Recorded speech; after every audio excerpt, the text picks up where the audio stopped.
சென்னையில் tea, coffee விலை உயர்வு அமலுக்கு வந்திருக்கும் நிலையில் ஒரு சில கடைகளில் பழைய விலைக்கே விற்பனை செய்யப்படுகிறது. இதுகுறித்து வாடிக்கையாளர்கள் மற்றும் வியாபாரிகள் தெரிவித்திருக்கும் கருத்துக்களை பார்க்கலாம். நான் ஒரு நாளைக்கு 5 டீ குடிப்பேன்.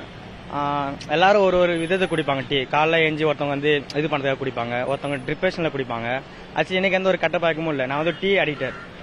எதுக்கத்தாலும் டீ தான் குடிப்பேன். ஒரு வேளை பசியே டீ தான். நிறைய பேர் இல்லாத படம் நிறைய பேர் இருப்பாங்க தெருவில். அவங்க கிட்ட போய் கேட்டால் ஒரு வேளை சாப்பாடு கூட கஷ்டப்படுவாங்க. அவங்க என்ன பண்ணுவாங்க, 5-10 ரூபாய் டீ பிஸ்கெட் சாப்பிட்டுலாம் வயிறு நம்பிடும்.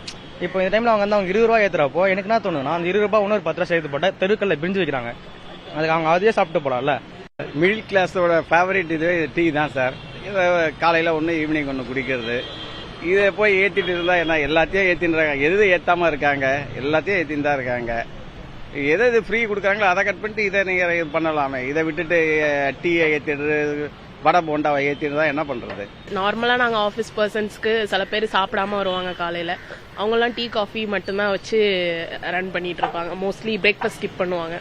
அந்த டைம்ல பார்த்தா இது கொஞ்சம் ஜாஸ்தி தான் அப்படின்னு. பட் அவங்களுக்கு அவங்க சைடில் அது எப்படி இஷ்யூன்னு தெரியல. ஸோ அவங்க பாயிண்ட் ஆஃப் வியூலேருந்து யோசிச்சு பார்க்கணும் அவங்க அடுத்தடுத்த ஸ்டெப்ஸ் போகிறது. பால் எல்லாம் விலை ஏற்றிட்டாங்க. பொருளை எல்லாமே மற்ற பொருள் எல்லாம் பார்த்தீங்கன்னா விலை ஏற்றிட்டாங்க. கேஸ் மட்டும் தான் இப்போ இந்த மாதம் கம்மி ஆயிடுச்சு.